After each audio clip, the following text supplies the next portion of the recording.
This content is the property of Dark Romance Stories. Please do not copy or re-upload it in any form. The night the Esposito Empire nearly ended, the Long Island Sound was black as poured ink, and the rain came down like something with a grudge. Giovanni Esposito had walked into the meeting at the old Corvallo shipping yard the way he walked into every room, like he already owned it. 3 men behind him, 2 ahead, a briefcase of nothing but blank paper, because the real money never travelled with him anymore. Not since he'd learned the hard way that trust was a currency that devalued the moment you spent it. He wore a charcoal overcoat that cost more than most men's cars, and beneath it, a Kevlar vest he hadn't needed in 4 years. He needed it that night. The deal was supposed to be simple. A handshake with the Russo family to divide the docks, an uneasy peace after 18 months of Cold War. Giovanni didn't trust Vincent Russo. He didn't trust anyone who smiled with his mouth and not his eyes. But peace was profitable, and profit was the only religion Giovanni had left. He should have known when Dante didn't answer his phone. Dante Moretti, his cousin, his underboss, the man who'd stood beside him at his father's funeral with his hand on Giovanni's shoulder and sworn blood-deep loyalty. Dante was supposed to be watching the east perimeter. Instead, the east perimeter opened up like a door. The first shot took out Marco, his driver, dropping him mid-sentence with a joke still on his lips. The second and third came from the water, from a boat Giovanni hadn't been told about, and after that there was no counting, only the roar of it, muzzle flashes strobing white against the rain, men he'd trusted for years, suddenly strangers with guns. "Boss, go! Go!" someone screamed, and hands shoved him toward the black water because the alternative was a bullet. And Giovanni Esposito had spent his whole life choosing the lesser of 2 deaths. He went into the Sound in his $3,000 coat, and the cold hit him like a second ambush, stealing the air from his lungs before the current could steal anything else. Something tore through his side. He felt it before he heard it, a white-hot punch below his ribs, and the water around him bloomed warm for one strange floating second before the cold swallowed that too. He didn't remember deciding to swim. His body simply refused to stop, some animal stubbornness older than thought, dragging him through the waves while gunfire cracked distantly behind him, while the boat's engine screamed as it circled, hunting. He went under once, twice, came up coughing brine and copper. The shore was a rumour, a darker line against dark sky, and he swam for it because it was the only thing left to want. The last thing Giovanni Esposito was aware of before the black closed over him for good was the absurd, distant thought that he was going to die exactly the way he'd lived. Alone, bleeding, and betrayed by someone who had once called him family. Amara Vale heard the storm before she saw it, the way she heard everything now, early and alone. 2 years of living in the cottage at the edge of Windmere Point had taught her the moods of that shoreline better than she'd ever known the moods of another person. She knew when the tide would drag driftwood up past the dune grass. She knew the particular hush before a nor'easter, the way the gulls went silent and the light turned the colour of a bruise. She hadn't meant to build a life this small. Once she'd had a classroom full of 8-year-olds who called her Miss Amara and fought over who got to hold her hand at recess. Once she'd had a husband who sang off-key in the shower, and a daughter with her father's stubborn chin. and a house in Providence with a mortgage and a mudroom always full of small, muddy shoes. That life had ended on a rain-slicked highway 2 years, 4 months, and 11 days ago, and Amara had not so much recovered from it as relocated around the wound, the way a tree grows around a fence post driven through its trunk. She'd sold the house. She'd stopped answering her sister's calls for a while. She'd bought this cottage with the insurance money because it was remote and grey and asked nothing of her. And for 2 years, that had been enough. She was standing at her kitchen window at 11 that night, watching the storm throw itself against the black glass, when the lightning showed her something on the beach that made her blood go still. A shape. Human-shaped. Face down in the tide line, the surf dragging at it with each retreating wave, as if the sea hadn't decided yet whether to keep him. Amara didn't remember making the decision to run outside.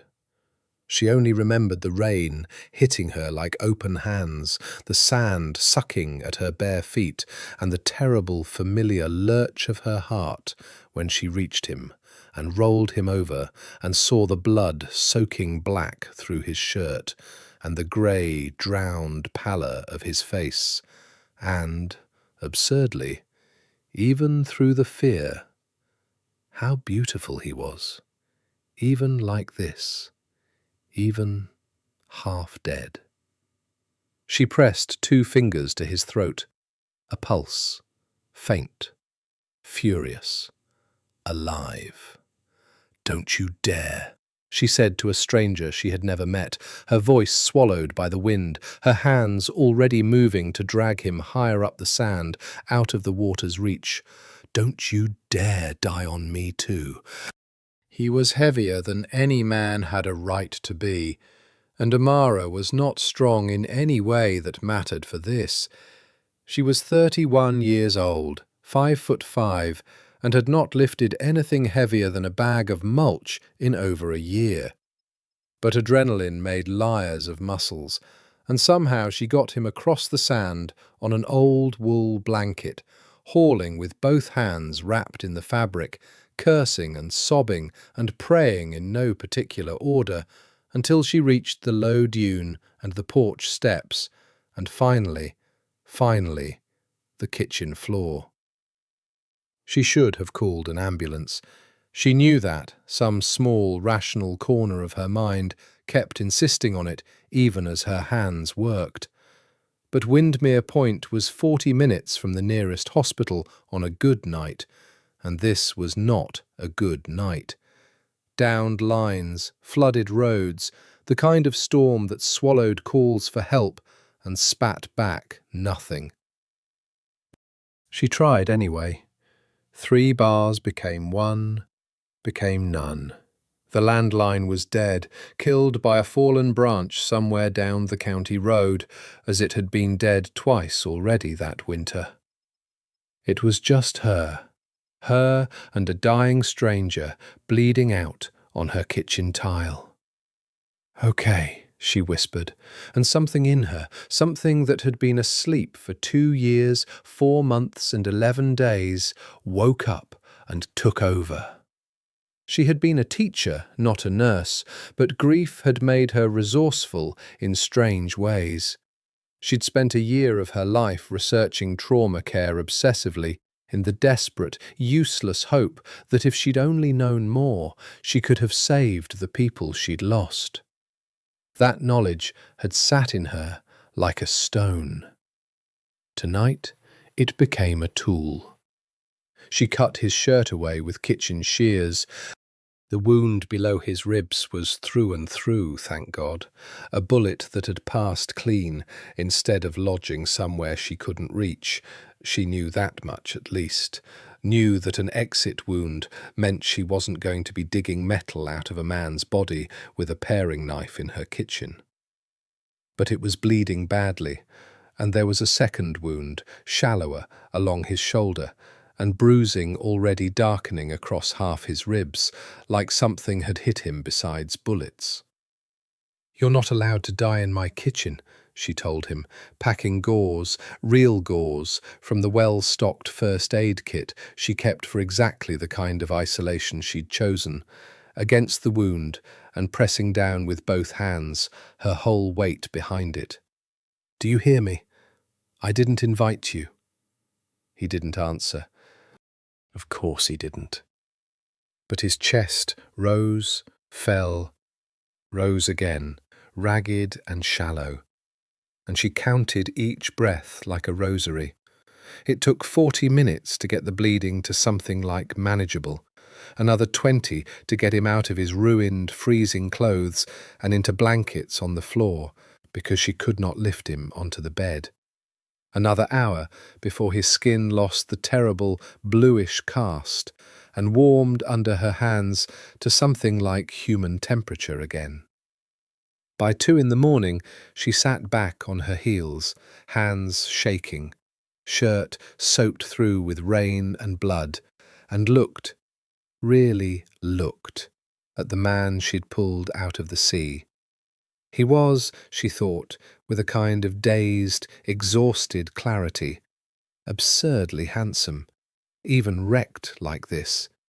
Dark hair gone black and heavy with salt water, a jaw that looked carved rather than grown. Even unconscious, even grey with blood loss, his face held an expression that wasn't quite peace, more like a man braced for a blow even in sleep, brows drawn faintly together, mouth set in a hard line that softened only slightly as his breathing evened. There were no ID, no wallet, nothing in the pockets of the clothes she'd cut away except a phone, waterlogged and dead, and a gun. A gun.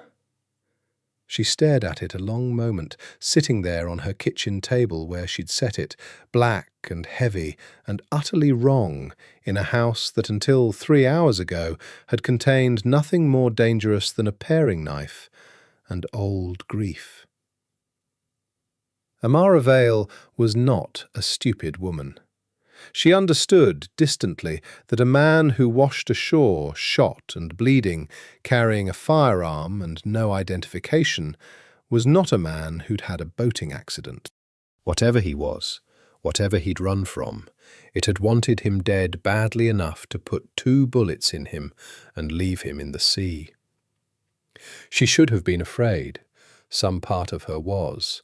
But a larger part of her, the part that had spent 2 years being furious at a universe that had taken everything from her without asking, the part that had stopped believing she had any purpose left except to keep breathing, looked at this stranger's ruined, beautiful face and felt something she hadn't felt in longer than she could stand to count. She felt necessary.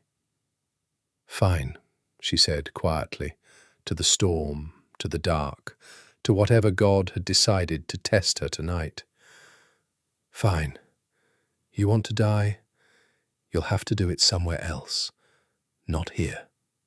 Not on my watch." She got a pillow under his head, banked the fire higher, and settled in beside him on the floor to wait out what remained of the night. One hand resting, she told herself it was to monitor his pulse, against his uninjured shoulder, as if her touch alone might be enough to keep a stranger tethered to the world. He woke, like a man surfacing from deep water for the second time that night, except this time the water was fever, not sea. For 3 days, Giovanni drifted between waking and something worse than sleep, a hot, formless dark, shot through with fragments, gunfire, rain, Dante's face turned away from him at the perimeter, the particular betrayal of watching a man he'd trusted his whole life choose not to look him in the eye.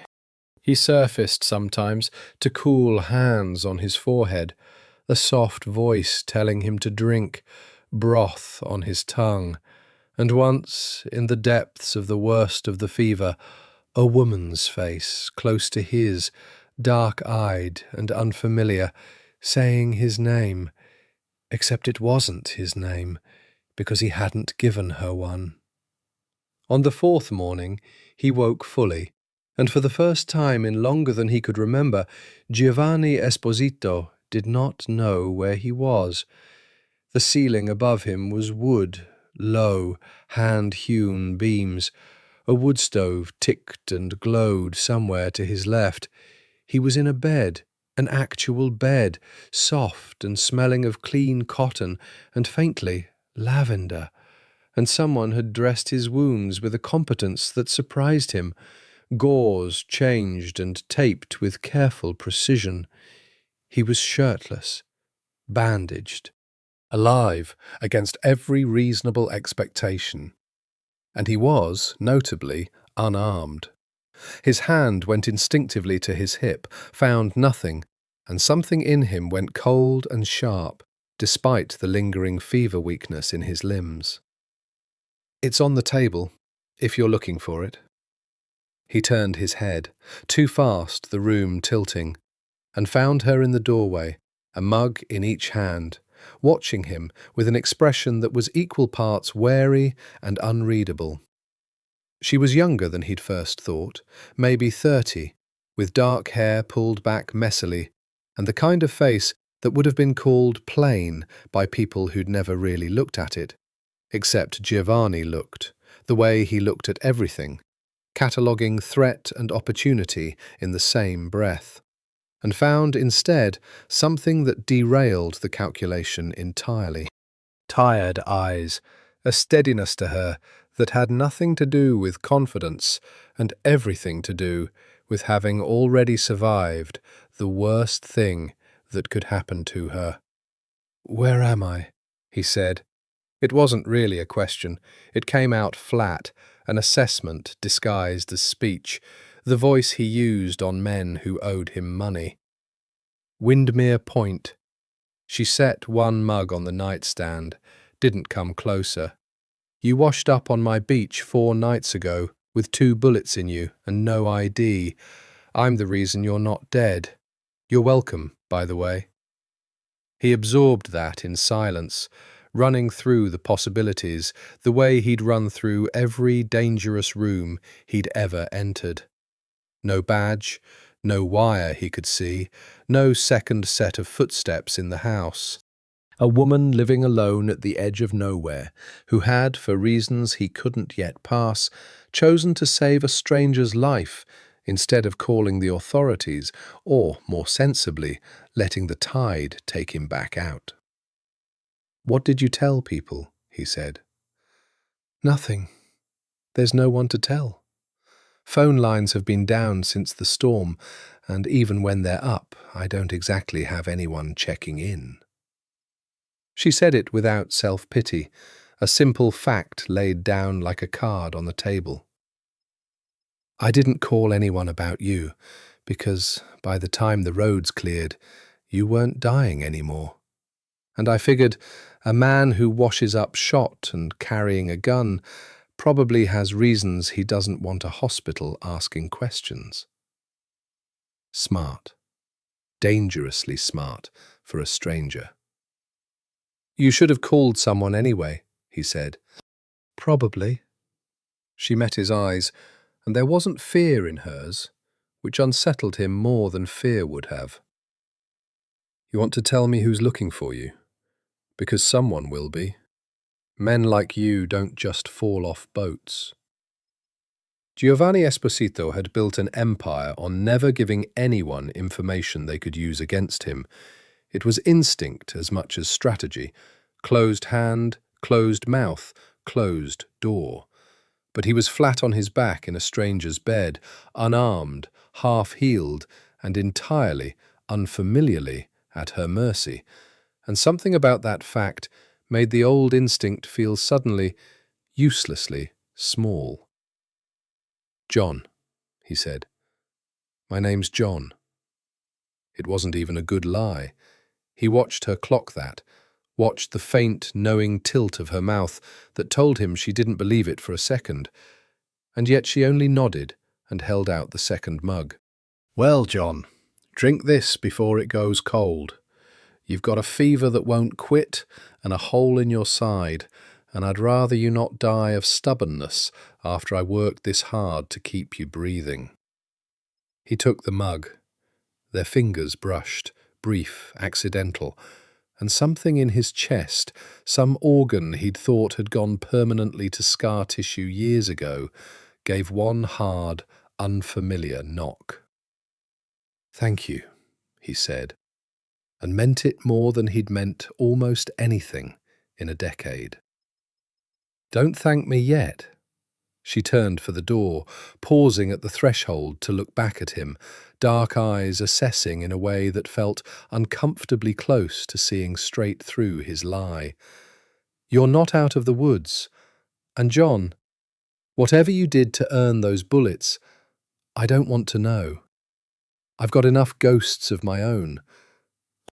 She left him alone with the fire and the ache in his side, and the strange, dislocated feeling of being, for the first time in 15 years, a man with no name that meant anything at all. Power, Giovanni had learned young, was a language spoken in silence, in the way rooms rearranged themselves around him, in how men lowered their eyes, in the particular quiet that fell over a restaurant when he walked in.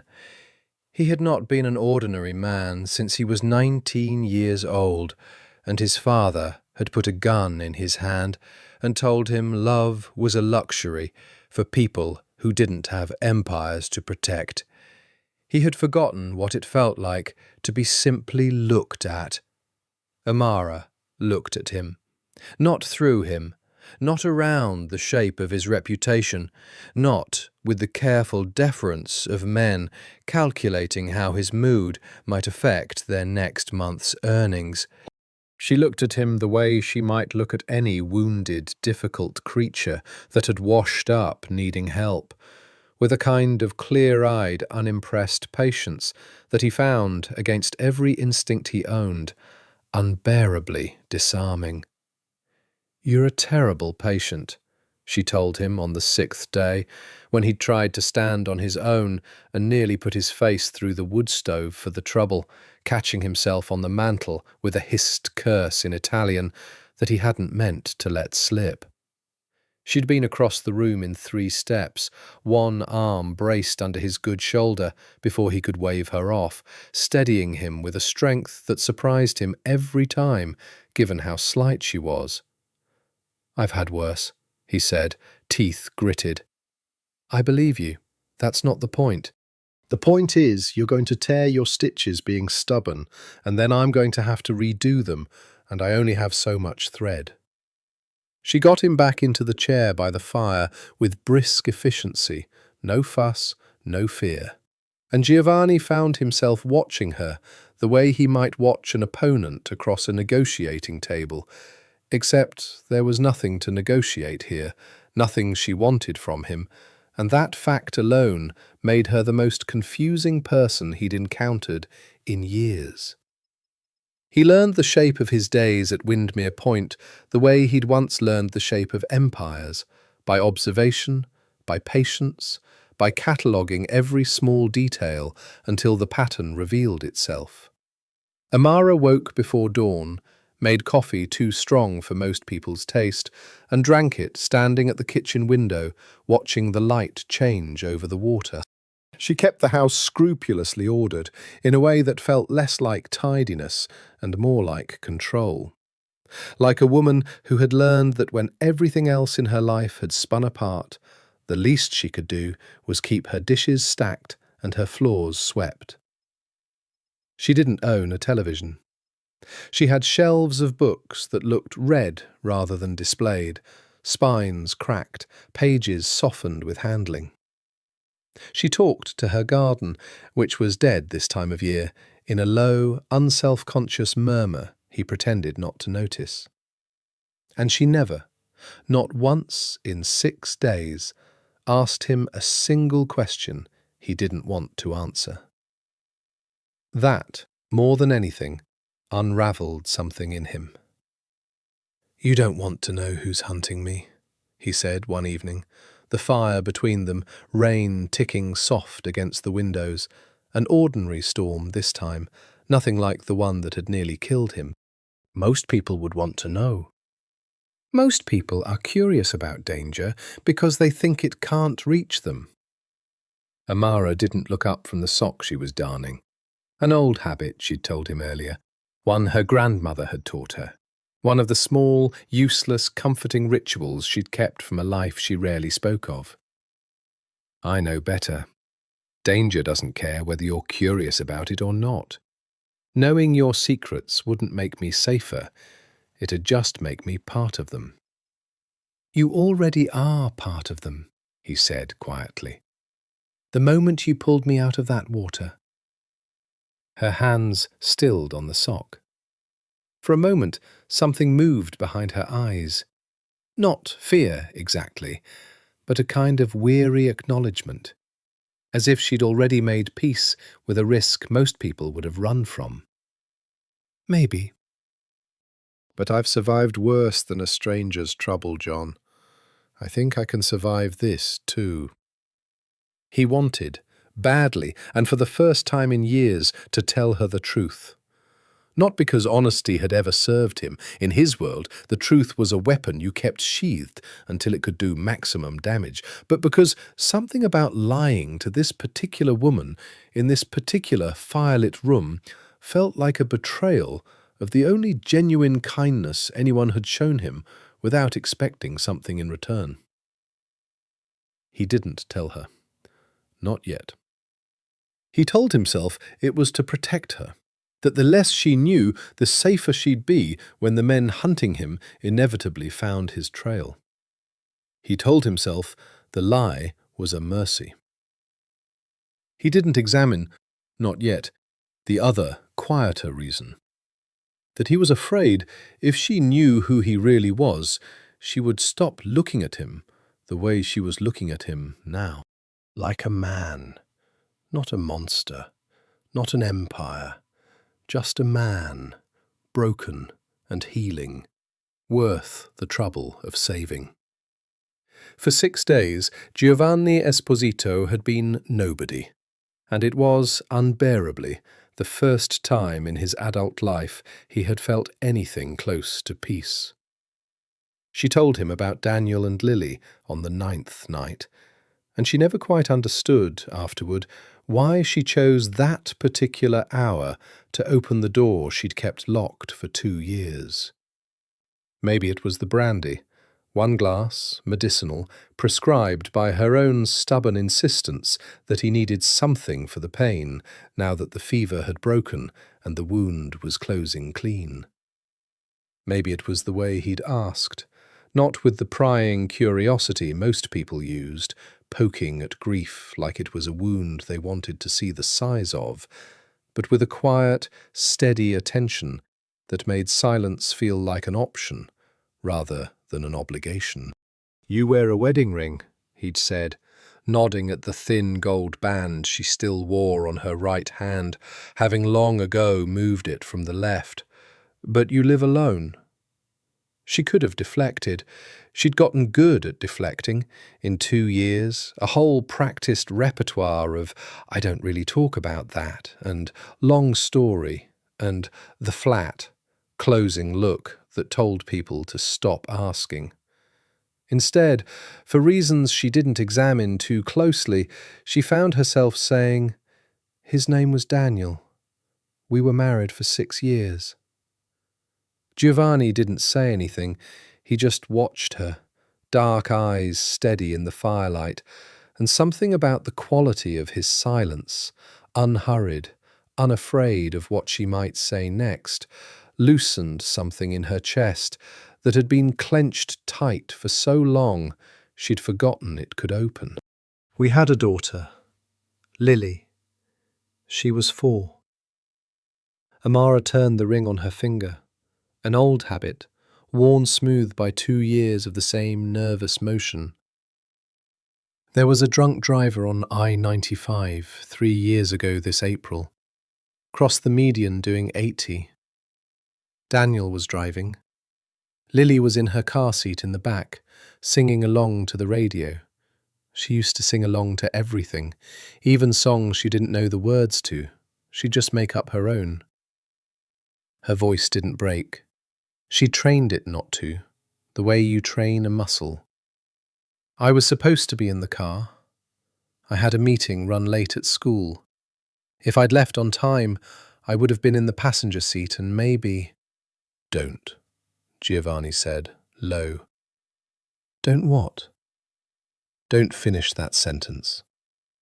I've watched men tear themselves apart with maybe for years. It never once brought anyone back. It only ever cost the person still standing." His voice had an edge to it that surprised her, not impatience, but something that sounded almost like recognition, like a man speaking from a wound of his own. "You didn't kill them. The man who crossed the median did." "I know that." She did know it, intellectually, the way she knew 100 other true things that her heart had simply refused to file alongside the facts. Knowing it doesn't make the house quieter. He was quiet for a long moment, firelight moving over the hard planes of his face, and when he spoke again, his voice had gone rough in a way she hadn't heard from him yet. Not the careful, controlled cadence he used for everything else, but something closer to raw. "I know what it is to lose people who were supposed to be permanent," he said. "My mother died when I was 12, my father when I was 30. And more recently," he stopped himself, jaw tightening, and she watched him visibly decide not to finish that thought, the way she so often stopped herself. "The world doesn't get quieter. You just learn to live inside the noise." "Is that what you've done? Learned to live inside it?" "I don't know anymore." He looked at her then, really looked, in a way that made her feel suddenly and acutely visible after 2 years of choosing invisibility. "Before I came here, I would have said yes. I'd built a whole life around not needing anyone to look at me the way you're looking at me right now." "How am I looking at you?" "Like I'm a person," he said. "Not a problem, not a use, just a person."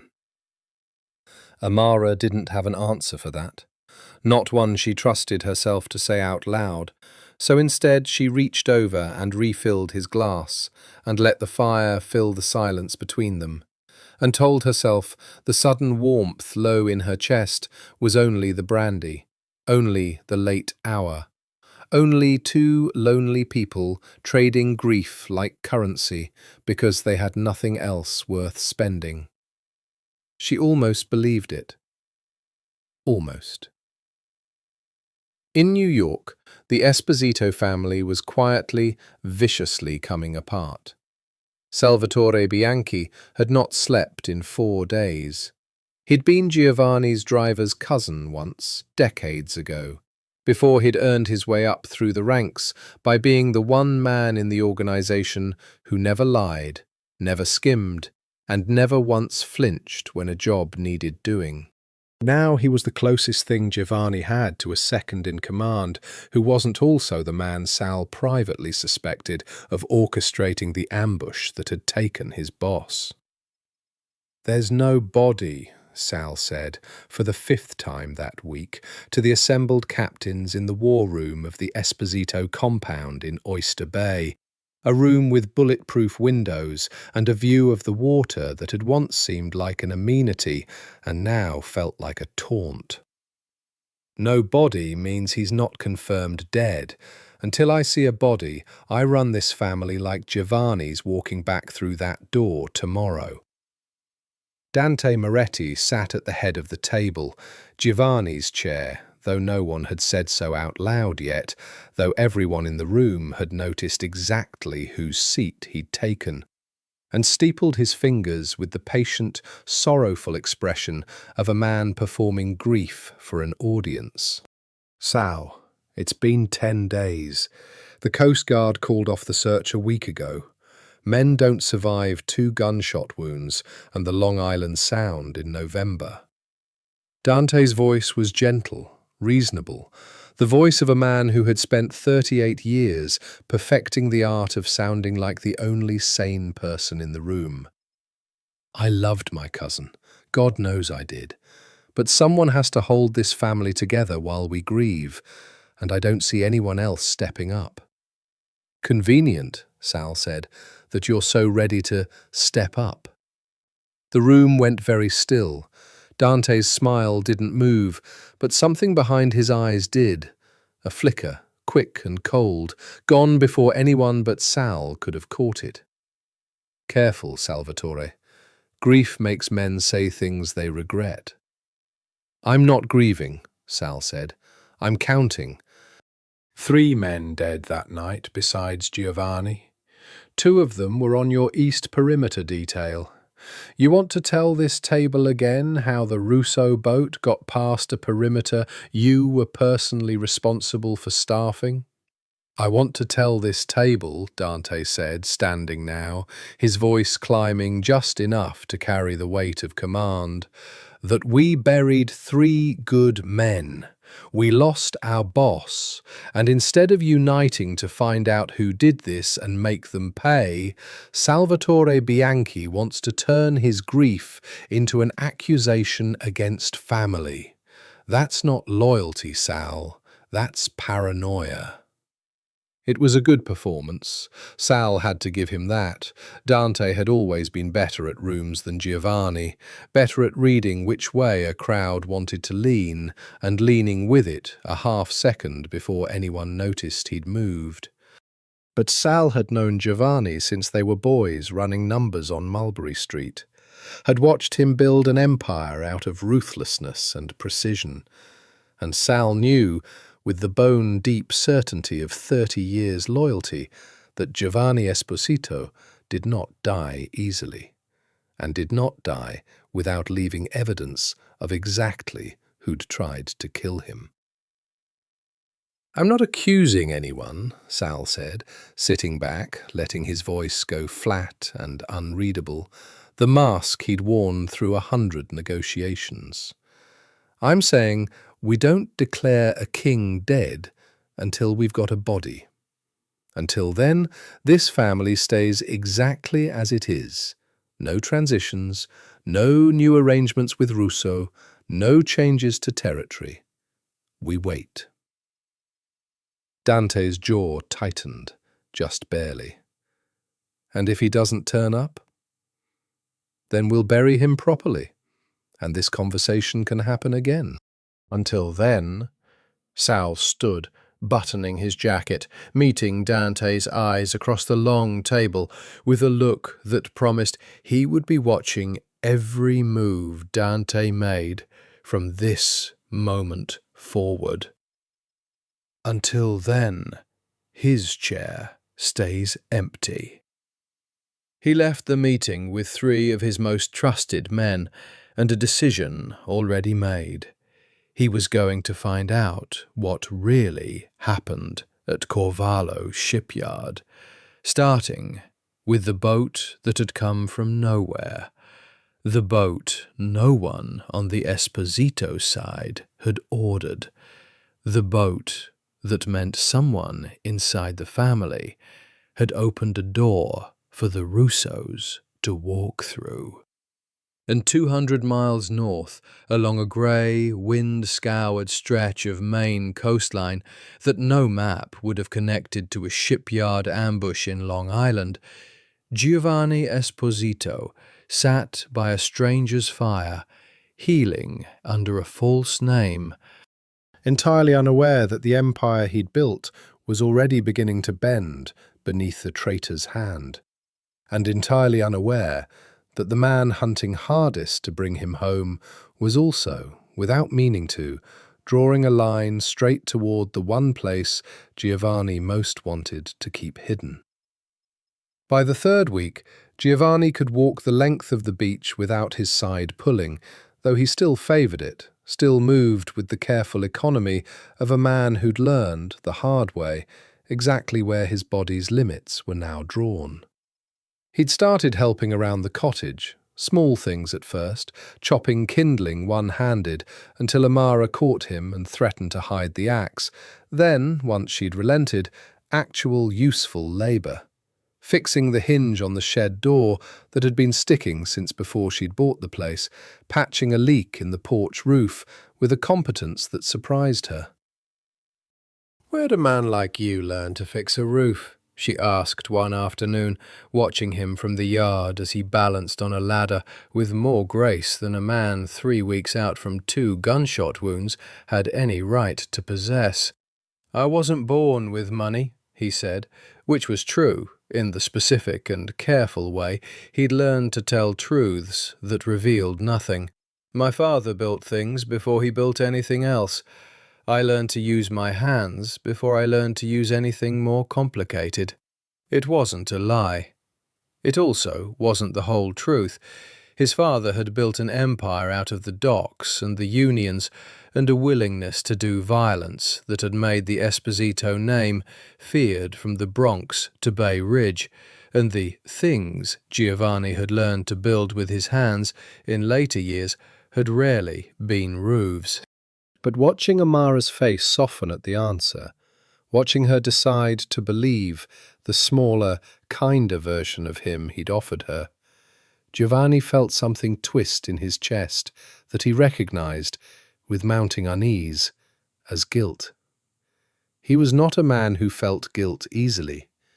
Guilt required believing you'd done something wrong, and Giovanni had spent 2 decades convincing himself that the things he did were necessary, that violence in defense of family was simply the tax that power demanded. But lying to Amara, watching her patch him back together with unearned tenderness, watching her tell him about her dead husband and daughter with a trust she extended to almost no one, felt different from every other lie he'd told in his life. It felt like theft. That evening they sat on the porch steps together, watching the sun bleed orange and pink across the water, close enough that their shoulders nearly touched, close enough that Giovanni was intensely, physically aware of every inch of space between them. "You're leaving soon," Amara said. It wasn't a question. "Once you're strong enough, you'll go back to whatever life you had before you washed up here. Do you want me to?" The question surprised them both. It came out rougher than he'd intended, edged with something he hadn't given himself permission to feel yet. Amara turned to look at him, dark eyes catching the last of the light, and for a moment neither of them said anything at all. "I don't know what I want," she said finally, honest in a way that cost her something. He could see it in the tightness around her eyes.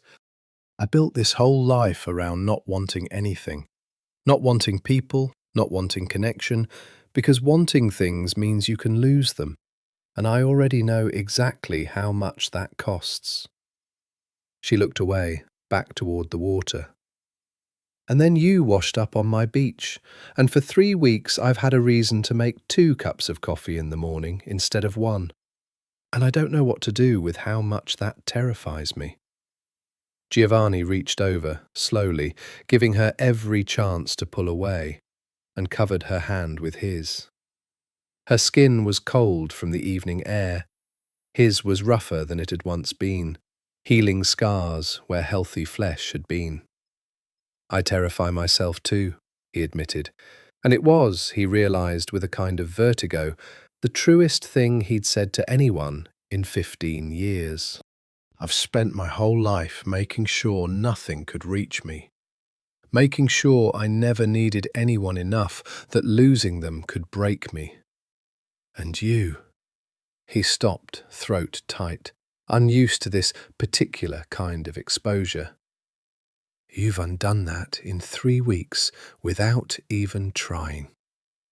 That's not exactly a comforting thing to hear from a man who won't tell me his real name, she said. But there was no real edge in it, only a soft, sad honesty that made his chest ache. "No," he agreed. "It's not. I'm sorry." She didn't ask him to explain.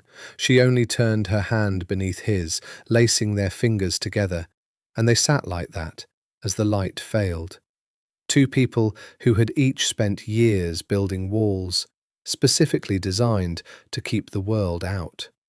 Watching those walls come down, one quiet, terrifying inch at a time. Neither of them moved to kiss the other. It wasn't time yet. They both seemed to understand that, some instinct older than words. But the air between them had changed, charged now with a current that hadn't existed 3 weeks ago. And when Amara finally rose to go inside, she paused at the door and looked back at him with an expression he would remember for the rest of his life. Equal parts hope and terror. A woman standing at the edge of wanting something again. "Good night, John," she said. "That's not my name," he said quietly, the words out before he could stop them. She went still in the doorway. "I know." "Giovanni," he said. "My name is Giovanni." It was only a first name. It was, he told himself, a small mercy, a partial truth offered like a down payment on the whole one he still couldn't bring himself to give. But watching her mouth shape the syllables silently, testing them, watching something in her eyes soften further at the gift of it, Giovanni understood that he had just taken the first real step off the cliff he'd been standing on for 3 weeks, and that there would be no climbing back up once he jumped the rest of the way down. That night, Giovanni dreamed of the shipyard, the way he had every night since the water first took him. Except this time, the dream gave him something new. Dante's face turned toward the boat that shouldn't have been there, not surprised, not afraid, expectant. He woke in the dark, heart slamming, the phantom ache of the bullet wound flaring hot beneath his ribs, and lay very still until his breathing slowed, until the cottage resolved back into safety around him, the wood stove's dying glow, the sound of Amara's steady breathing through the wall. He'd known on some buried level since the moment the shooting started. He'd simply refused to let himself look at it directly, the way you refuse to look directly at the sun, even when you already know it will blind you. Dante had grown up in his shadow, not literally poorer, the Morettis had never wanted for money, but poorer in the currency that mattered most in their world. Respect, inheritance, the birthright of the name that opened doors. Giovanni's father had been the Don. Dante's father had been the consigliere, brilliant and indispensable, and permanently, structurally second. Dante had inherited that positioning like a birth defect, and Giovanni, in the 20 years since he'd taken his father's chair, had never once thought to ask whether his cousin had made peace with playing second forever. He thought of 100 small moments now, replayed through the clarifying lens of betrayal. Dante's quiet objections to Giovanni's peace overtures with the Russo family, always framed as caution, never as what Giovanni now suspected they truly were. A man laying groundwork for an alliance of his own. Dante's insistence on personally staffing the east perimeter that night, a detail Giovanni had accepted without question because questioning Dante had simply never occurred to him. Family didn't get questioned. Family was the one variable in Giovanni's calculations he had never once run the numbers on. That he understood now, staring into the dark of a stranger's guest room 200 miles from everything he'd built, had been his single greatest weakness. He had spent 2 decades guarding against every enemy who might come at him from outside the family, and it had never once occurred to him that the knife could come from inside it. He thought, too, unbidden, of his mother, dead now nearly 30 years, a woman his father had loved with a ferocity that had terrified Giovanni as a boy. Watching his father, a man capable of ordering violence without blinking, dissolve into something soft and helpless whenever his wife walked into a room. Giovanni had asked him once, maybe 10 years old, why he let anyone matter that much when mattering made you weak. "It doesn't make you weak," his father had said. "It makes you have something worth being strong for. There's a difference, Giovanni. Someday you'll understand it." He hadn't understood it. Not for 30 years. Not through a childhood of watching his father's power and his mother's early death teach him that love was simply the shape grief took before it arrived. Not through 2 decades of building an empire specifically designed to never again let anyone matter enough to be a vulnerability. He understood it now, lying in the dark of Amara Vale's guest room, listening to her breathe on the other side of a thin wall, with a clarity that felt less like realization and more like a door finally swinging open on a room he'd kept locked his whole adult life. He loved her. It had happened somewhere in 3 weeks of fever and firelight, and her hands stitching his skin back together with a gentleness no one had shown him since his mother died.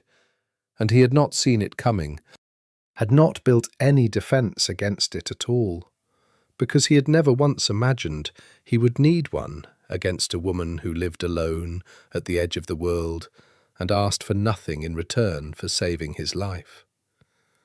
It terrified him more than Dante's betrayal, more than the bullets, more than anything he'd faced in 20 years of running an empire built on fear.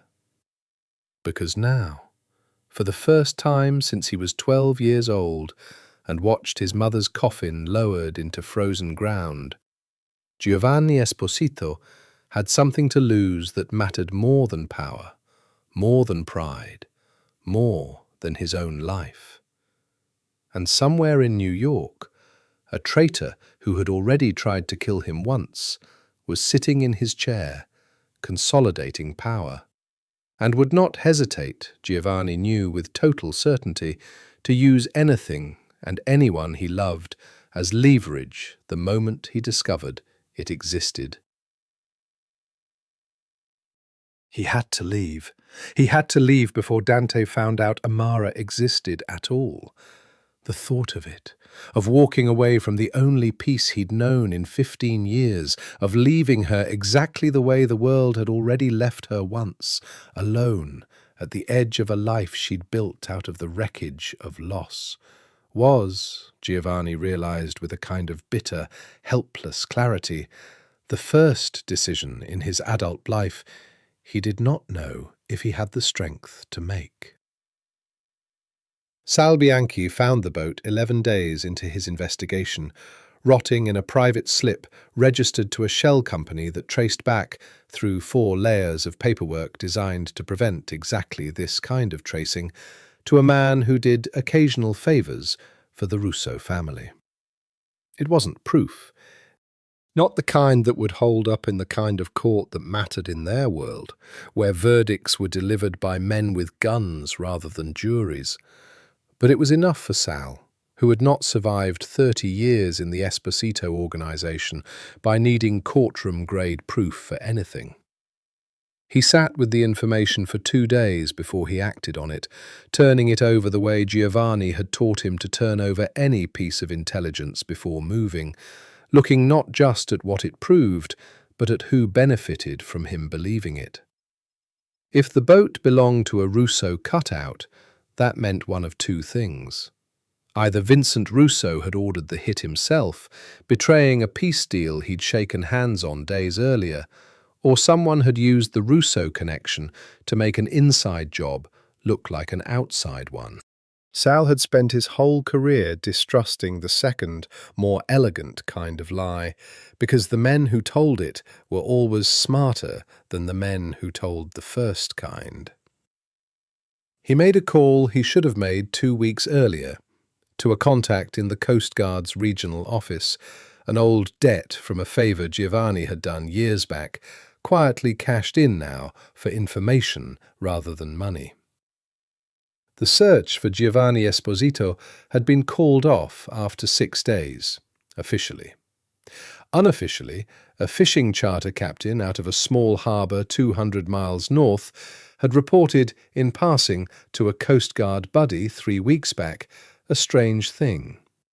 A woman living alone at Windermere Point had bought triple her usual groceries at the general store the week after a bad November storm, along with bandages, antiseptic, and enough gauze to field dress a small war. It was nothing. It was gossip, small-town noticing, the kind of detail that meant absolutely nothing on its own. It was also, Sal knew, exactly the kind of detail a man who trusted nothing and no one learned to pay attention to.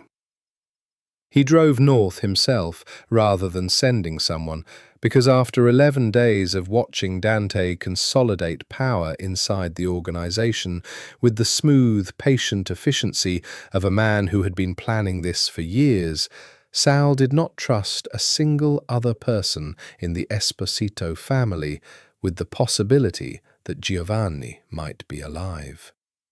If word got back to Dante before Sal could confirm it, before he could get Giovanni somewhere safe and gather the proof he needed to expose the betrayal, Giovanni would be dead before Sal ever laid eyes on him again.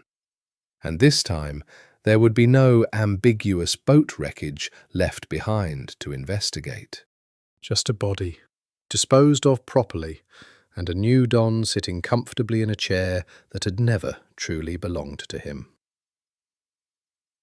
Windermere Point, when Sal finally found it on a map 3 days later, was less a town than a scattering of houses along a wind-scoured peninsula, the kind of place people went to disappear. He drove the coast road slowly, memorizing the layout, cataloguing sight lines and access points with the automatic professionalism of a man who had spent his career thinking in terms of ambush and defence. He found the cottage at Windermere Point's northern edge, isolated, backed against dune grass and grey water, smoke rising thin and steady from its chimney.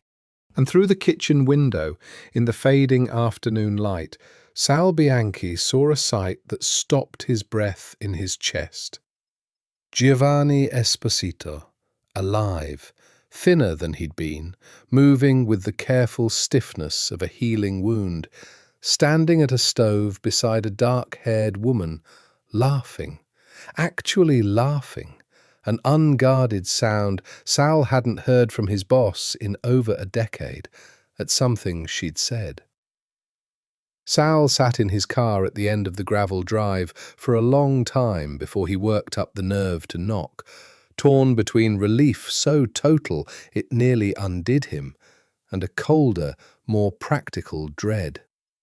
Whatever peace Giovanni had found in that cottage, whatever this woman meant to him, Sal was about to be the one to shatter it, dragging his boss back into a war that would not stay contained in New York much longer, and dragging her, whoever she was, straight into its path along with him.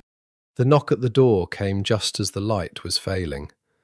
3 sharp raps that made Giovanni's whole body go still in a way Amara had never seen before. Not the careful stiffness of a healing wound, but something older and more animal. A predator's readiness dropping over him like a second skin. "Stay behind me," he said. Voice dropped into a register she didn't recognize, already moving toward the door, with none of the careful economy he'd used all month, moving instead like a man remembering all at once exactly how to be dangerous. "John, what—" "Giovanni," he corrected, distracted, and then, at her look of pure confusion, "There's no time. Whoever's at that door, stay back until I know." But when he opened the door, the tension went out of him in a rush. She felt more than saw. His shoulders dropping, one hand coming up to scrub across his face in an expression of pure, exhausted relief.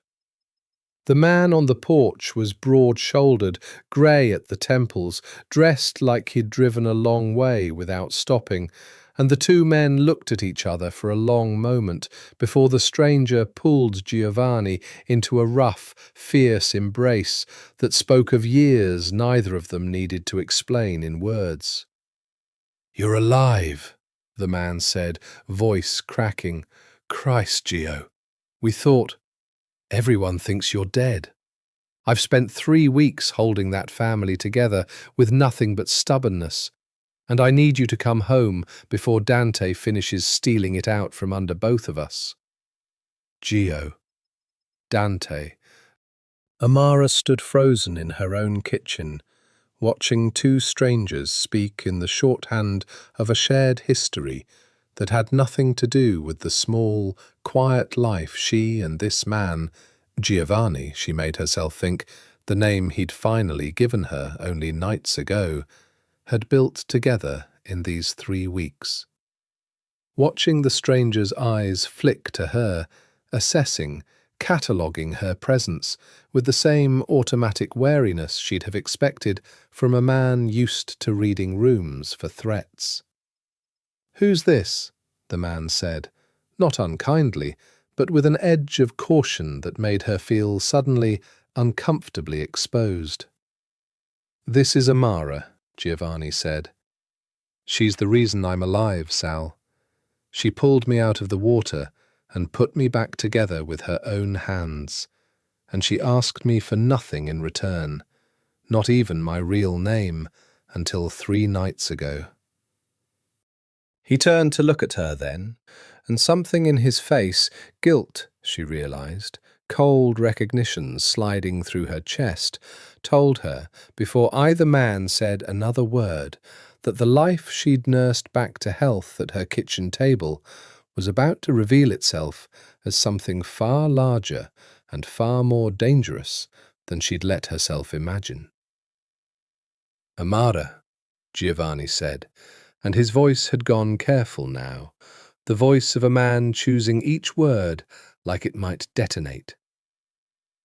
"There's something I have to tell you. Something I should have told you weeks ago." "Your name isn't John," she said, flat, already several steps ahead of him, the pieces she'd refused to look at directly for 3 weeks now, arranging themselves with terrible clarity. "It's Giovanni." "And this man just called you Gio like he's known you his whole life, and he said something about a family and about someone stealing it from under you and—" She stopped, throat tight, staring at the gun she'd seen him check, without thinking, the moment the knock came, the same gun she'd found on her kitchen table 3 weeks ago and locked away in a drawer, without asking a single question she'd been too afraid to hear the answer to. "Who are you?" "My name is Giovanni Esposito," he said, and watched her face for the recognition he clearly expected, and found it, a fraction of a second later, when the name landed somewhere in her memory with the weight of tabloid headlines and half-remembered news segments about organized crime in New York.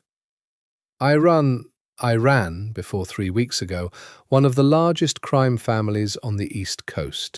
The men who shot me and left me for dead were sent by my own cousin, who is currently sitting in my chair.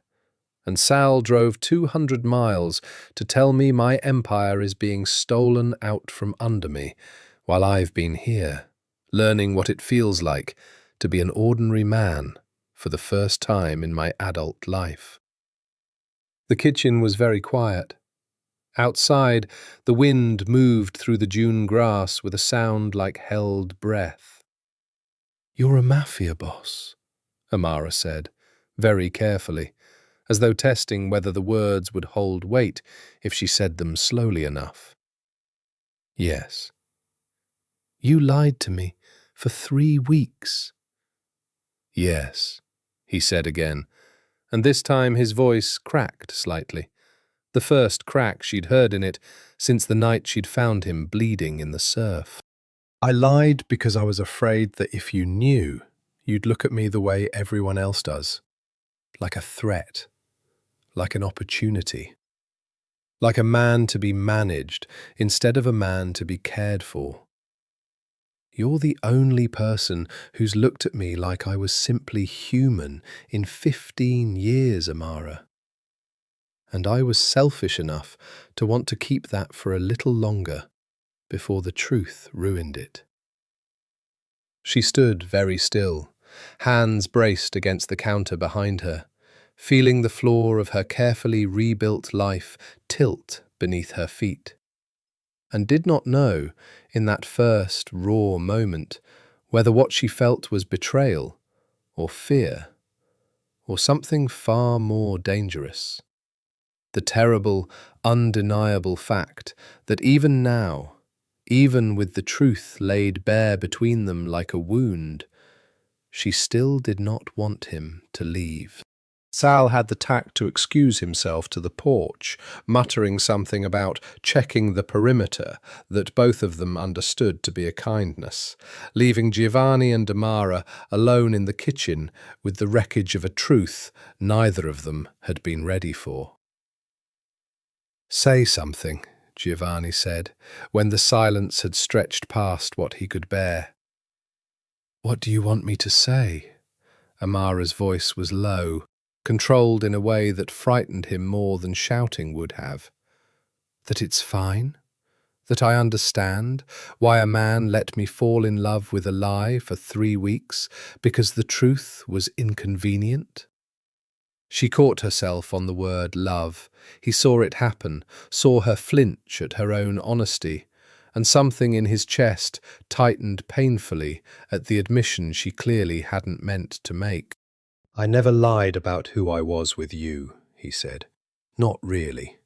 Everything I told you, about my mother, about learning to work with my hands, about what it felt like to have nothing left to lose and then finding you. All of that was true.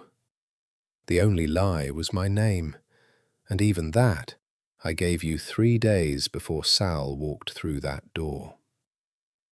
You run a crime family, Giovanni.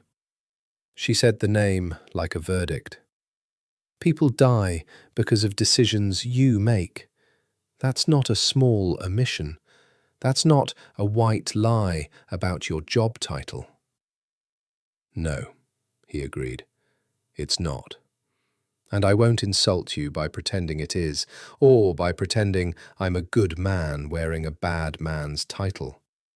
I've done things in 20 years of holding that family together that would make you sick if I described them to you.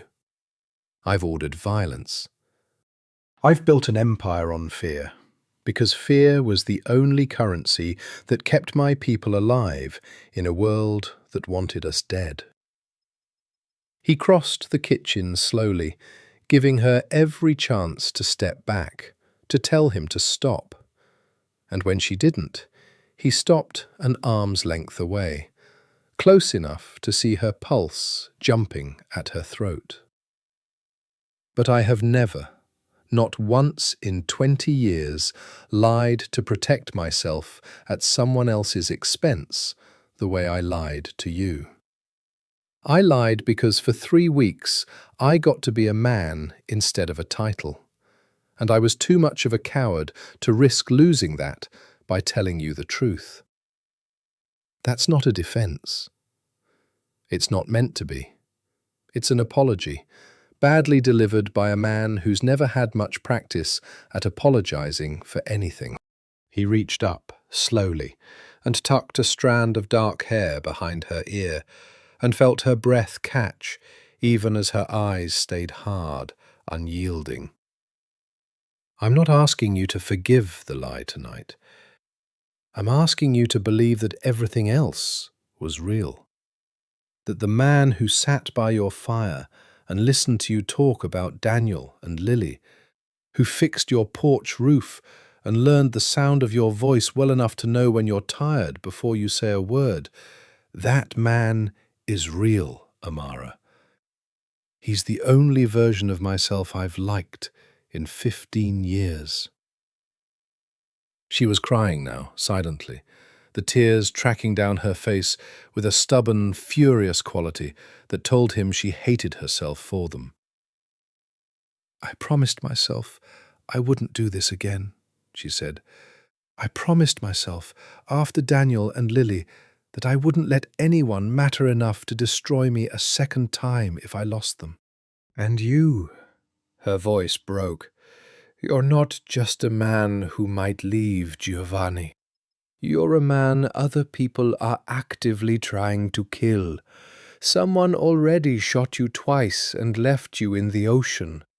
What happens the next time? What happens when it's not the water that finds you first?"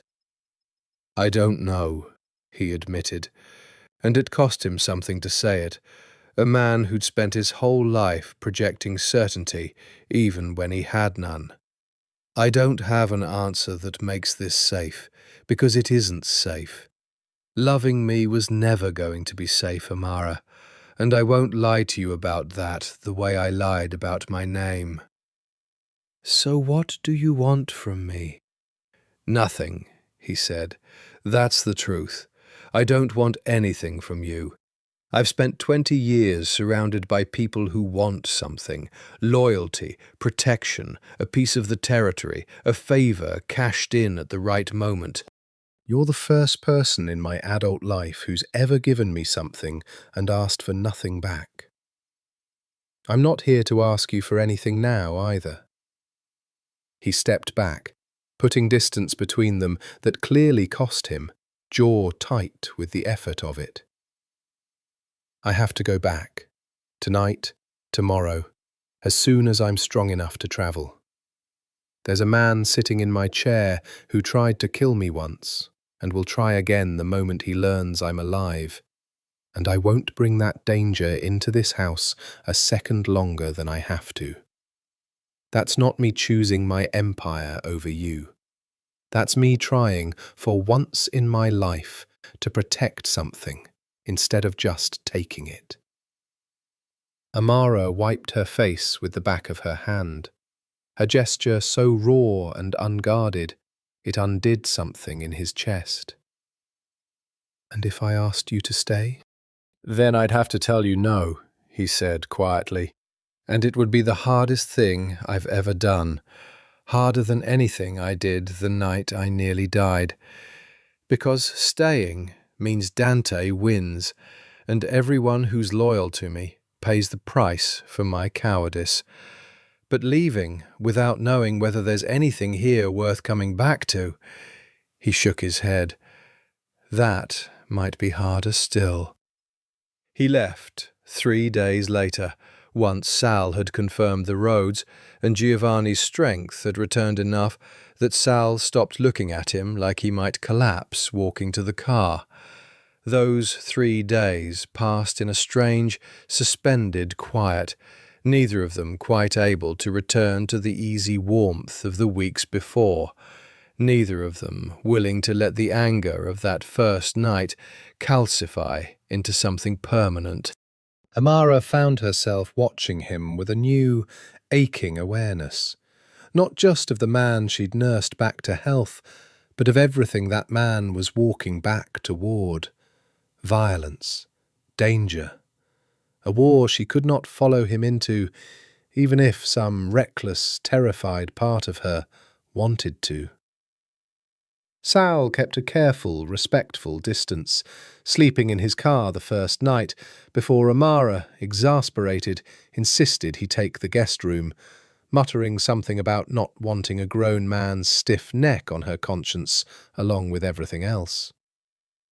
She caught him watching her sometimes, with an assessing, careful curiosity, and understood, without being told, that he was trying to decide whether she was a liability or an asset to the man he'd clearly have died for without hesitation. "He hasn't laughed like that in years," Sal told her on the second night, finding her alone on the porch while Giovanni slept. "Not since before his father died. I've known Giovanni Esposito since he was 19 years old, and I've never once seen him look at anyone the way he looks at you." "That's not exactly reassuring, given who's looking," Amara said, but there was no real bite in it. "No," Sal agreed. "It's terrifying, if I'm honest. Loving a man like Giovanni means loving a target. But I've watched a lot of powerful men in my life, and most of them never let anyone see them without the armor on. 3 weeks with you, and he's better than I've seen him in a decade. That has to count for something." The morning he left, the sky was the flat, colourless grey of early winter, the wind carrying the first bite of the cold that would soon lock the coast down entirely. Giovanni stood in her kitchen, in clothes Sal had brought him, a dark coat, expensive, nothing like the ruined charcoal one the sea had taken, looking for the first time since she'd pulled him out of the water, exactly like the man his reputation described, composed, controlled, dangerous in a way that had nothing to do with his healing wounds. It should have frightened her. Instead, it only made her chest ache harder, watching the armor settle back over him piece by piece, understanding that the man who'd fixed her porch roof and listened to her grief without flinching was still in there, buried now beneath the weight of everything he was walking back toward. "I don't know how long it'll take," he said, "to deal with Dante, to make sure this is safe again. I know. I don't want to promise you something I can't guarantee. I've learned that much, at least, from lying to you about my name." He reached for her hands, and she let him take them, cold fingers wrapping around cold fingers in the drafty kitchen. "But I'm going to come back for you, Amara. Not because you need saving. God knows you've proven you don't need anyone to save you. But because for 3 weeks you gave me a version of my life I didn't know I was allowed to want. I'm not walking away from that because it's inconvenient. I'm walking away because staying would get you killed, and I would rather lose you to distance than lose you to Dante Moretti's men." "And if you don't come back?" The question cost her everything to ask. Old grief and new fear tangled together in her chest until she could barely breathe around them. "Then you'll know I died trying," he said. "And that will have to be enough, because I can't give you certainty. No one in my world gets certainty. But I can give you this." He kissed her then, finally. 3 weeks of careful distance, collapsing into something fierce and desperate and entirely unguarded, his hands framing her face like she was something infinitely precious. And Amara kissed him back with everything she'd spent 2 years telling herself she'd never feel again. Grief and fear and hope tangled together into something that tasted impossibly like the beginning of a life she hadn't let herself want. When he finally pulled back, both of them breathing hard, he pressed his forehead to hers and murmured, "I love you. I don't have any right to say that after 3 weeks and 1 lie, but I need you to know it before I go." "I love you too," Amara said, and watched something in his face break open at the words, raw and unguarded in a way she suspected very few people had ever been permitted to see. "Come back to me, Giovanni. I mean it. Whatever it costs. Come back." He left 20 minutes later, Sal's car pulling away down the gravel drive and disappearing around the bend toward the coast road, and Amara stood on her porch in the flat, grey winter light for a long time after the sound of the engine had faded, one hand pressed to her mouth, feeling the shape of a decision she hadn't known she was making until it had already happened. She was not going to wait quietly at Windmere Point for news of whether he lived or died. She was going to find a way into his world, whatever it cost her, because she had already buried one love without a fight, and she was not going to bury a second one from 200 miles away, wondering forever if there'd been something she could have done. The return to Oyster Bay felt to Giovanni like stepping back into a life that no longer fit the way it once had. A suit tailored for a man he wasn't entirely sure he still was. Sal had arranged everything with the discretion of a man who'd spent 30 years managing crises. A private return under cover of night, no announcement, no warning to the wider organization, just a handful of Giovanni's most trusted men gathered in the war room to see with their own eyes that their boss was alive. The reactions were, to Giovanni's practiced eye, immediately and usefully informative. Relief, real and unguarded, from the men who'd served his father before him. Careful, calculating recalibration from the newer captains who'd grown comfortable under Dante's 3 weeks of stewardship. And absence, conspicuous, telling absence, from 3 men who should have been in that room and weren't. Men, Sal quietly informed him, had grown notably close to Dante in recent weeks. "He doesn't know yet," Sal said, once the room had cleared, leaving just the 2 of them and the low hum of the building's security systems. "I kept it tight.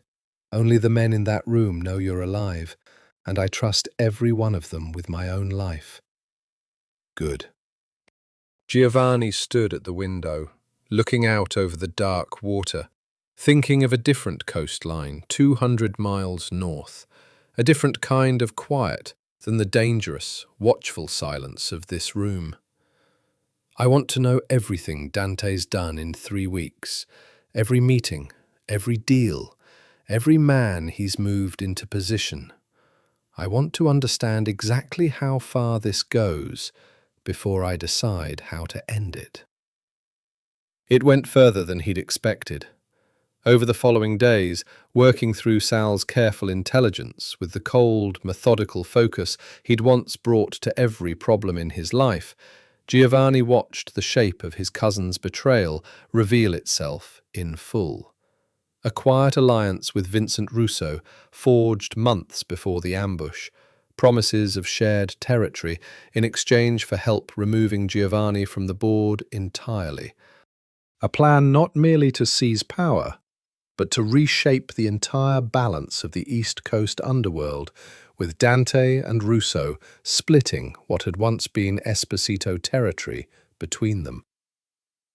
The betrayal itself didn't surprise him anymore. He'd made his peace with that particular grief the first night he understood it, alone in Amara's guest room, with the truth finally admitted. What surprised him, and unsettled him more than he wanted to admit, even to Sal, was how little the prospect of reclaiming his empire moved him now. He'd spent 20 years believing that power was the only thing worth protecting, the only inheritance worth the cost of everything else it demanded. 3 weeks at Windmere Point had shown him something he couldn't unsee. A version of himself that had nothing to do with territory or fear or the careful architecture of respect he'd built his whole identity around. A version of himself that existed simply because a woman had chosen to save a stranger's life and ask nothing in return. He wanted that version of himself back. He wanted it more than he wanted his chair, more than he wanted vengeance against Dante, more, if he was entirely honest with himself in the small hours when sleep wouldn't come, than he wanted the empire at all. But wanting it and being able to have it were different things. And Giovanni understood, with the same cold clarity that had built his empire in the first place, that there was no path back to Amara that didn't run directly through ending Dante's betrayal first. A man who left a war half-finished didn't get to walk away and build a quiet life at the edge of the world. He only invited the war to follow him there. "There's something else," Sal said, 3 days into the intelligence gathering, his expression carefully neutral in a way that immediately put Giovanni on alert. One of Dante's men was seen making inquiries about a woman living alone on the Maine coast. Small town, general store gossip, nothing confirmed, but it matches the location close enough that I don't think it's coincidence. Giovanni's whole body went cold. How long ago? 2 days? Maybe 3? Giovanni was already moving toward the door before Sal finished the sentence. Every careful, patient calculation about timing and strategy and proper procedure collapsing under a single, overwhelming imperative that had nothing to do with empire or vengeance and everything to do with the terrible possibility that his 3 weeks of cowardly happiness at Windmere Point had already gotten the only person he'd ever unguardedly loved marked for death. Amara knew something was wrong 3 days after Giovanni left, when the man who came to fix her water heater wasn't the same man who'd fixed it the previous winter, and asked too many questions about how long she'd lived alone and whether she often had visitors, and left without ever actually looking at the water heater at all. She'd spent those 3 days in a strange, suspended state of her own, researching in careful, deniable increments on the library computer in the nearest town, since she didn't trust her own internet connection, exactly who Giovanni Esposito was. The articles were sparse, careful, the kind of coverage that suggested a man who'd spent considerable resources keeping his name out of print. A business empire with interests in shipping and construction that federal investigators had spent a decade trying and failing to connect definitively to organized crime. A reputation, in the small, whispered corners of the internet where such things were discussed, for ruthless efficiency and, more surprisingly, for a kind of old-world code of honor that made him respected even among men who feared him. None of it prepared her for the man with the wrong questions standing in her kitchen, or for the cold animal instinct that told her, the moment his truck disappeared down the coast road, that she needed to leave the house immediately. She grabbed her keys, her phone, the small overnight bag she'd packed and hidden in the hall closet 3 days earlier in a fit of practical paranoia she'd almost been embarrassed by at the time, and was halfway to her car when a second vehicle turned into her drive. Not the water heater man's truck, but a black SUV she didn't recognize, moving too fast for a gravel road, moving like men who'd already decided how this was going to go. Amara did not scream. She would think about that later, in the aftermath, with a kind of distant surprise at her own composure, that some part of her, forged in the specific crucible of losing everything once already, simply refused to fall apart when the moment demanded otherwise. Instead, she ran, cutting behind the house toward the dune path she'd walked 100 times, toward the rocky outcropping 1/2 mile down the shoreline where the tide pools made the footing too uncertain for a vehicle to follow. 2 men came after her on foot. She heard them shouting to each other, heard the specific, terrible clarity of a gun being racked somewhere behind her, and ran harder than she'd run in her entire life. Sand and marsh grass tearing at her legs, lungs burning, the old grief-numbed part of her mind screaming that this was how it happened. This was how the universe took everything a second time. While a newer, fiercer part of her, the part that had spent 3 weeks nursing a stranger back from the brink of death with her own 2 hands, refused, absolutely refused, to make this easy for them. She made it to the rocks with 100 yards of lead, scrambling up onto the outcropping, where the footing turned treacherous, where a man moving fast in city shoes would find himself slowed by exactly the kind of terrain Amara had spent 2 years learning by heart. She ducked behind a boulder, chest heaving, blood roaring in her ears, and heard the men's voices grow closer. Heard one of them radio something into a phone she couldn't make out over the wind and the surf. "She's not worth the trouble if she's not with him," one voice called, closer than she'd like, carrying strangely on the wind. "Moretti just wants confirmation she exists. We grab her, we call it in, we let him decide what leverage is worth." Leverage. The word landed in her chest like a physical blow, understanding crystallizing with terrible speed. This wasn't random. This was Dante Moretti, reaching 200 miles north to turn her into a weapon against the man she loved. Exactly the danger Giovanni had tried, in his own clumsy, guilty way, to warn her about before he left.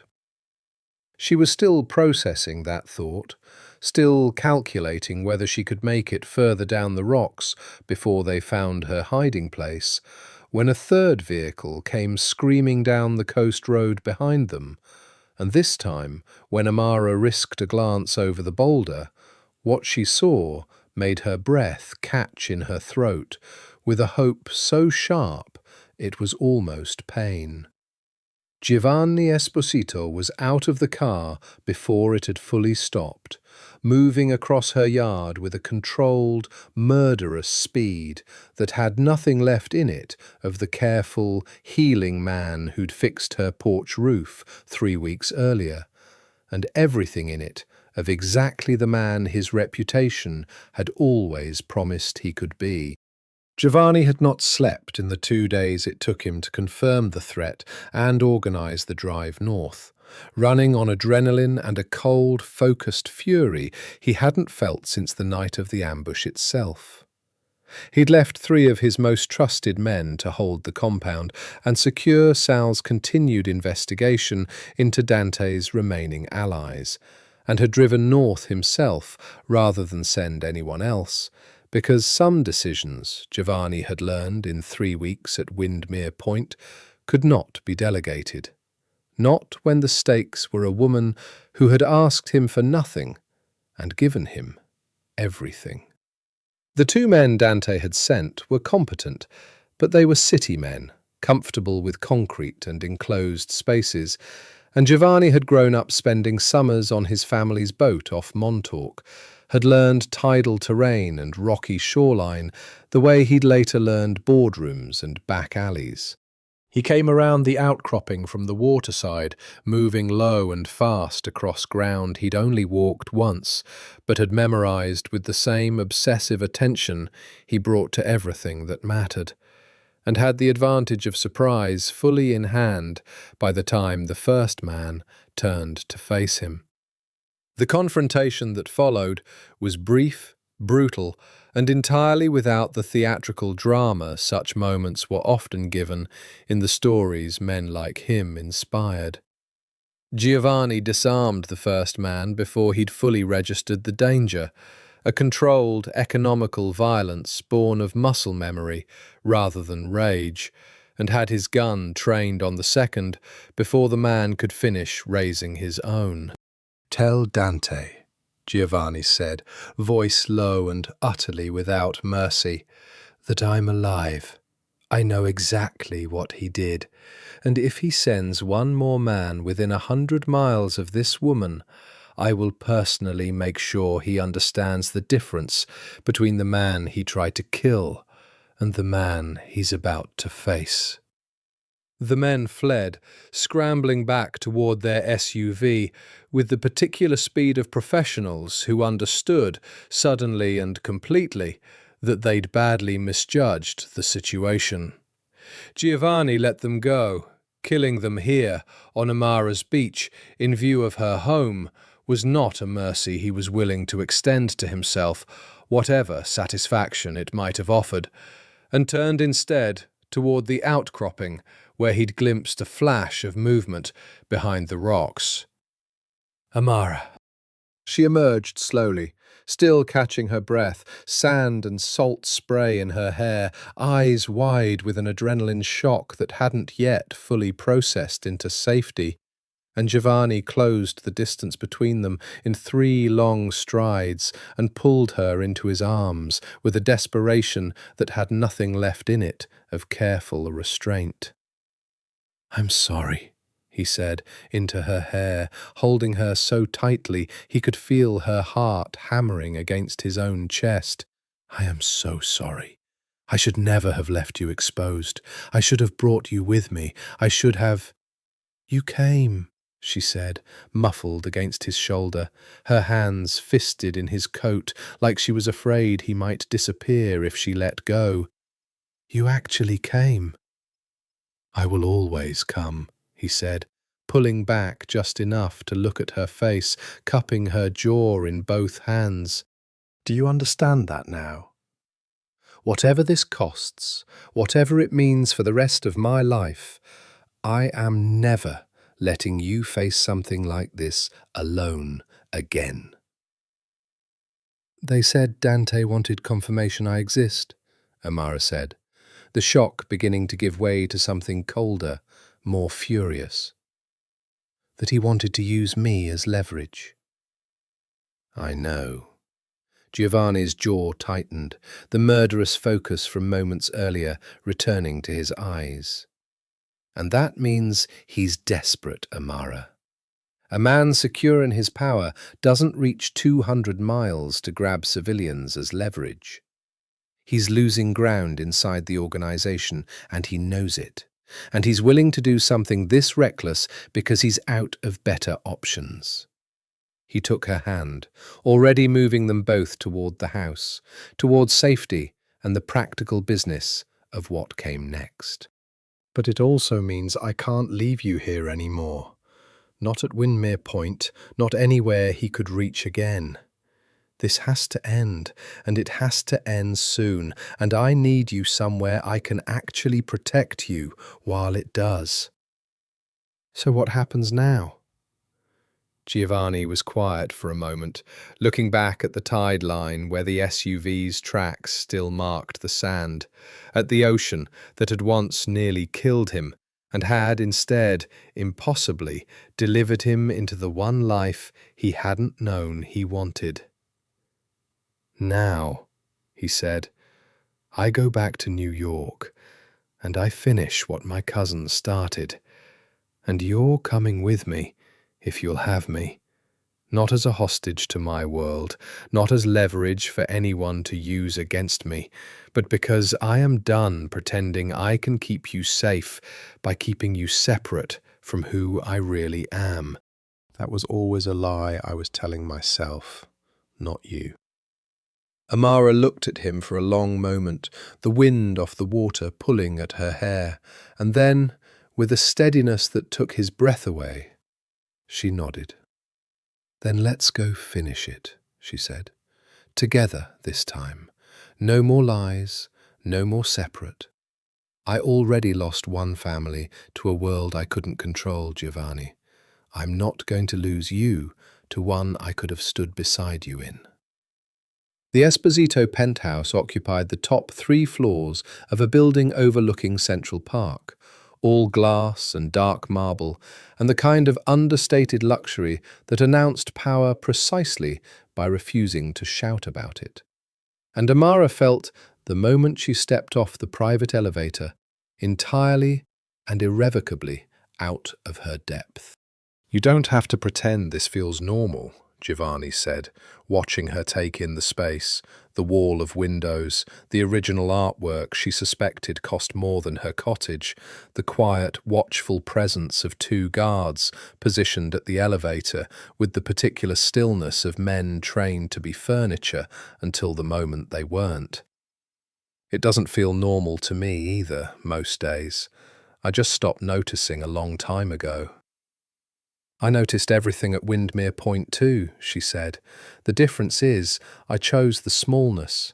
This feels like it chose you. It did, he admitted. That's the part I need you to understand, before we go any further. I didn't choose this life the way you chose your solitude. I was born into it, the way you're born into a family, a religion, a set of expectations you don't get to opt out of without opting out of everything and everyone you love along with it. I've spent 20 years telling myself that made the violence acceptable. That inheritance excuses obligation. I don't fully believe that anymore. But I also don't know how to be anyone else. Not entirely. Not after this long. She reached for his hand, lacing their fingers together in a gesture that had become, in the weeks since Windermere Point, as natural as breathing. I'm not asking you to be someone else. I fell in love with the man who fixed my porch roof and told me the truth about my grief when I couldn't tell it to myself. If that man exists somewhere inside all of this, she gestured at the penthouse, the guards, the whole glittering, dangerous architecture of his world. Then I can learn to live alongside the rest of it. Sal found them there an hour later, with news that changed the calculus entirely. Dante, having learned through channels neither of them could yet trace, that Giovanni had not only survived, but was actively back in the city, had called an emergency meeting of the family's ruling council for that same night, ostensibly to confirm rumours of Giovanni's survival, but transparently, to Sal's read, an attempt to seize full, formal control before Giovanni could rally enough support to reclaim it. He's desperate, Sal said, echoing what Giovanni had already told Amara on the beach. Desperate men make mistakes. This is our chance to make him make one in front of witnesses who matter. I want to be there, Amara said, before either man could suggest otherwise. Both of them turned to look at her, with near identical expressions of alarm. Absolutely not, Giovanni said. That room will have every dangerous man in the organization in it, plus Dante, plus God knows what he's planned. It is not a place for... For what? For someone he already tried to use as leverage? Amara held his gaze, steady in a way that reminded him exactly why he'd fallen for her in the first place. He already knows I exist, Giovanni. Hiding me away doesn't make me safer anymore. It just makes me easier to find alone, the way his men nearly did 3 days ago. If I'm in that room, surrounded by your men, in your sight, that's the safest I've been since this started. Giovanni looked at Sal, who gave a slow, reluctant nod, and then back at Amara, something fierce and proud and terrified warring behind his eyes. You are the single most stubborn woman I have ever met, he said. You love that about me? God help me. I do. He pulled her close, pressing a kiss to her forehead, breathing her in like a man memorizing something he refused to lose again. Stay close to Sal. Do exactly what he tells you, exactly when he tells you.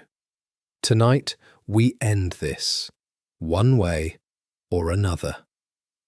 The war room at Oyster Bay was full by the time Giovanni arrived.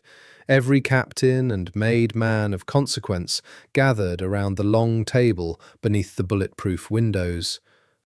and the collective intake of breath when he walked through the door, alive, composed, flanked by Sal and three of his most loyal men, was, Giovanni thought with grim satisfaction, worth every mile of the drive north and back. Dante's face, for just a fraction of a second before he mastered it, showed something Giovanni had waited weeks to see: pure, unguarded fear. Gio. Dante recovered fast, rising from the chair at the head of the table, Giovanni's chair, with an expression already rearranging itself into relief, into the practiced performance of a loving cousin overjoyed by a miracle. Thank God. We heard rumours, but I didn't dare believe. Sit down, Dante. Giovanni's voice cut through the room like a blade, and the older man's forward motion stuttered, faltered, stopped. You don't have to perform for this table anymore. I know about the Russo alliance. I know about the boat. I know you personally staffed the perimeter that let it through. And I know you've spent 3 weeks moving men and money to consolidate a power grab you started planning long before that shipyard meeting ever happened. The room had gone utterly silent. Every man at that table doing the rapid, silent calculation Giovanni had spent his whole life teaching them to do. Recalculating loyalty, recalculating risk, watching to see which way the balance of power was about to tip before committing themselves to either side of it. That's a serious accusation, Dante said, voice tight now, the performance cracking at its seams. Do you have proof, or are you just, I have the boat's registration, traced through 4 shell companies to a man who does favours for Vincent Russo? Sal stepped forward, laying a folder on the table with the calm, methodical precision of 30 years' loyalty finally allowed to bear its full weight. I have phone records placing you in contact with Russo's people 6 times in the 2 months before the ambush. I have testimony from 2 men on your East Perimeter detail who are prepared to explain, in whatever detail this council requires, exactly what instructions you gave them that night. Dante's eyes moved around the table, searching for allies, and found instead the particular, terrible silence of men who had already begun quietly repositioning themselves the moment the folder hit the wood. You'd believe him over family, Dante said, desperation bleeding into his voice now, all pretense gone. After everything I've done for this organization, you tried to have me killed, Giovanni said, and something in his voice, low and absolutely without mercy, silenced whatever Dante had been about to say next. You put 2 bullets in me and left me for the sea to finish the job. And then you sat in my chair for 3 weeks while I was fighting for my life 200 miles from here. And you had the audacity to send men after the woman who saved that life, to use her as leverage against me. He let that land, watched several men at the table flinch, the use of civilians against family being, even in a world built on violence, a line most of them still respected. That's not a difference of opinion, Dante. That's a declaration of war against your own blood. And this family does not forgive that kind of betrayal. You know that. You've watched me enforce that exact rule against other men. Dante's hand moved, fast, toward the inside of his jacket, and Giovanni was already moving, already had his own weapon drawn, before Dante's fingers closed around anything. But it was Sal, faster still, who put himself bodily between the table and his boss, gun already levelled, voice absolutely steady. Don't, Sal said. Don't give him a reason, Dante. You've done enough damage tonight. The standoff held for 3 long, terrible seconds. The whole room frozen, weapons half drawn, 30 years of family bonds fraying to nothing in real time, before Dante's hand fell away from his jacket. Empty, and something broke visibly behind his eyes. Not remorse, Giovanni understood, watching his cousin's face collapse into something bitter and small, but simple, exhausted defeat. "You were always going to win," Dante said quietly. "Even now. Even like this."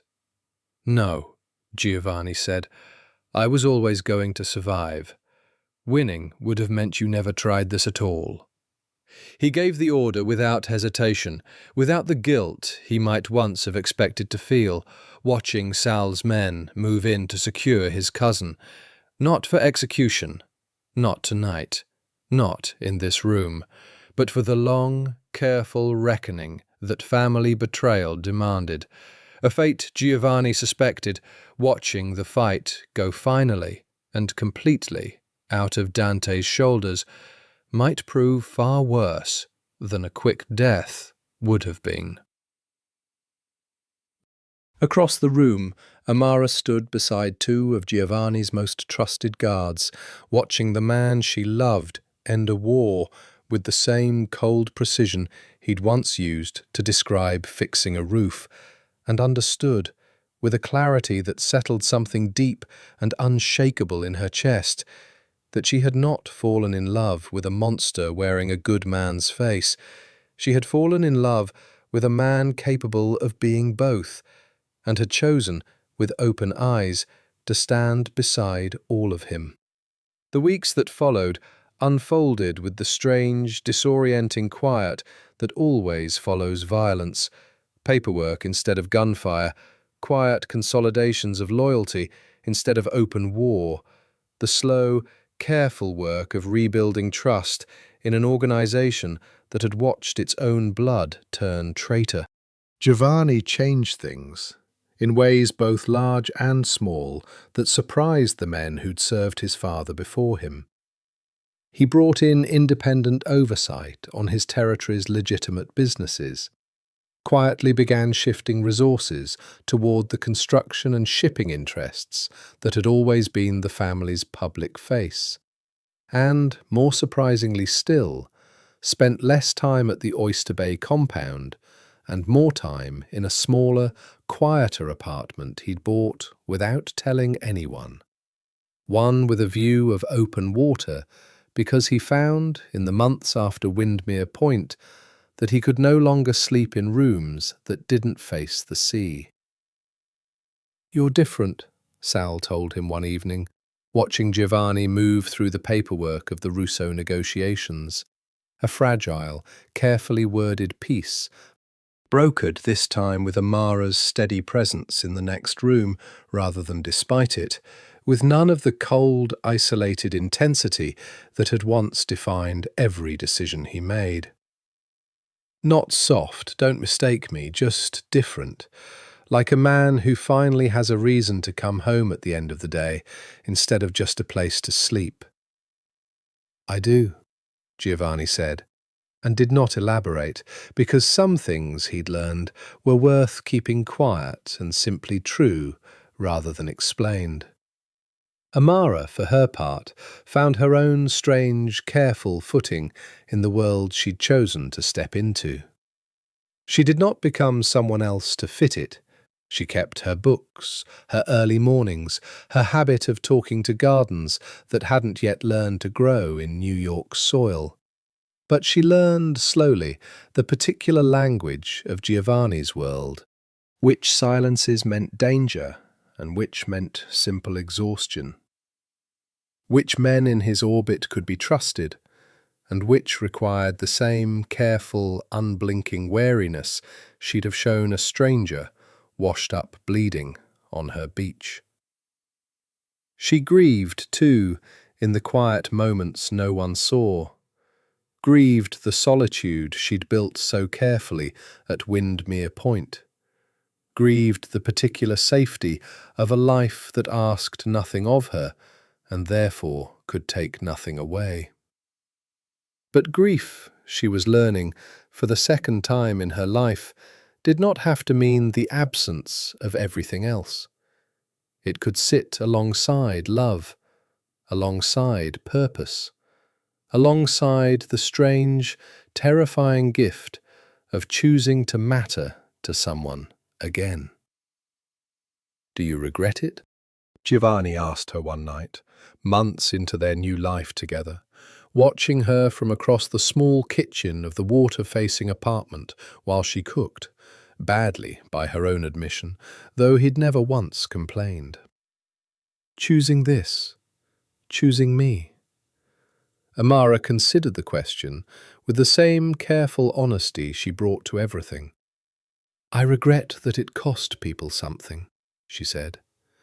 "I regret that Dante's betrayal nearly cost you your life, and nearly cost me mine, and that men died at that shipyard who didn't have to.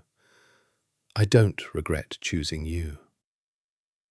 She crossed the kitchen and kissed him, unhurried, certain. "You washed up on my beach half dead, and lied to me for 3 weeks, and I still chose you. I think that tells you everything you need to know about how far gone I already was." They went back to the cottage the following spring, on the anniversary of the storm that had first thrown them together, and Amara stood on the beach where she'd found him, watching the same tide come in soft and unremarkable under a clear sky, and understood how completely her life had turned on that single wild night. "I used to think this place was where I went to disappear," she said, Giovanni's arms coming around her from behind, his chin resting against her hair. "Now I think it's where I finally stopped." "Stopped what?" "Running from wanting things." She turned in his arms to face him, the ocean wind pulling at her hair, the way it had the first night she dragged him up this exact stretch of sand. "I spent 2 years telling myself that wanting nothing was the only way to survive losing everything. You proved me wrong. Badly, inconveniently, at gunpoint, on my own beach, but wrong." He laughed, a real laugh, unguarded, the sound Sal had once told her he hadn't heard from his boss in a decade, and kissed her, slow and certain, with none of the desperate urgency of their first kiss and all of the deep, settled certainty of a love that had survived betrayal, distance, and the particular gravity of 2 damaged people choosing each other anyway. "I bought the property next door," Giovanni admitted against her mouth. "6 months ago. I've been meaning to tell you." Amara pulled back, startled. "You what?" "I couldn't stay away from this coastline, even when we weren't here," he said, something almost sheepish in his expression, an emotion she'd never once seen on the face of a man who ran an empire built on fear. "This is where I learned what it meant to be a person instead of a title. I wanted somewhere we could always come back to, somewhere that would always remember us, the way we actually are, underneath everything else." She kissed him again, laughing now herself, feeling something in her chest that had been closed tight for 2 years, finally fully open. "You're ridiculous," she said, "buying real estate as a love letter." "I'm thorough," he corrected, "and I learned a long time ago that the things worth keeping are worth fighting to keep close." He took her hand, lacing their fingers together the way he had that first evening on her porch steps, a lifetime and a war ago. "Marry me, Amara. Not because you need saving, and not because I need an heir or an alliance or any of the practical reasons men in my world usually marry. Marry me because I have spent my entire adult life building an empire out of things I could control. And you are the only thing I have ever wanted that I couldn't control at all. And I would rather spend the rest of my life uncertain of you than certain of anything else I've ever built." Amara looked at him for a long moment. At the man who had washed ashore, broken and nameless, who had lied to her and then loved her with a ferocity that had rearranged the entire architecture of her grief, who had walked into gunfire twice now for her sake, and never once asked her to be anyone other than exactly who she was. "Yes," she said. "God help me, yes." They married in October, on the beach at Windermere Point, with the tide going out gold and unhurried behind them, and a small gathering of people who mattered more than any guest list Giovanni's old life would have demanded. Sal, gruff and openly emotional in a way he'd deny for the rest of his life. Amara's sister, tentatively, cautiously, rebuilding a relationship Amara had let go dormant for 2 grief-heavy years. A handful of Giovanni's most trusted men, standing at a respectful distance, armed but unobtrusive, the quiet architecture of protection that had simply become part of the fabric of their lives now, accepted rather than resented. Amara wore her mother's old lace, altered to fit, and carried nothing but a small bouquet of the wild June roses that grew along the path where she'd once dragged a dying stranger up from the tide line. Giovanni wore no armour at all, no vest beneath his shirt, no weapon at his hip. The first time in over 20 years he had stood anywhere in the open without one. A vulnerability he'd chosen deliberately, telling Sal beforehand that if he couldn't trust the safety of this exact beach on this exact day, then nothing they'd fought for had meant anything at all. "You may kiss the bride," the officiant said, and Giovanni did. Unhurried, certain, the whole weight of everything they'd survived folded into the quiet, ordinary miracle of 2 people choosing each other in the open air instead of behind locked doors. Later, after the small reception had wound down, after Sal had made an embarrassingly sincere toast and Amara's sister had cried through most of the ceremony, the 2 of them walked the beach alone in the fading light. Exactly the way they had that very first storm-lashed night. Except now, the sea was calm, and Giovanni was whole, and there was no blood in the water at all. "Do you ever think about it?" Amara asked. "That night, what would have happened if I hadn't looked out the window? If the tide had taken you somewhere else?" "Every day," Giovanni admitted. "I think about how close I came to dying alone, believing love was a luxury men like me didn't get to keep. And then I think about how the sea, of all things, cold, indifferent, nearly the thing that killed me, ended up being the very thing that carried me to you instead." He stopped walking, turning her gently to face him, the last of the light catching gold in her dark eyes. "I used to think I built my whole life out of power, because it was the only thing I could control. I understand now that the things worth having were never about control at all. You taught me that. You, and this beach, and a stranger's kindness I did nothing to deserve." "You deserved it," Amara said, quiet and certain. "Everyone deserves to be looked at like a person, at least once in their life, Giovanni. I'm just glad it was me who got to be the one looking." He kissed her again, there at the edge of the water, husband and wife now, a crime lord and a grieving teacher who had found, against every reasonable expectation the world could offer, that the wreckage of 2 broken lives could wash up together on the same shore and build something whole. Not despite the danger, not despite the darkness either of them carried, but because they had chosen, with open eyes, to carry it together instead of alone. Behind them the tide came in, soft and unhurried, erasing their footprints from the sand the way it always did, the way it had erased so much else over the years. But this time, for the first time since either of them could remember, neither one was afraid of what the water might take next. They had already survived the worst it had to offer. Everything after this was simply the rest of their lives, and they intended to spend every last inch of it exactly where they'd found each other, together, unguarded, and finally, fully home.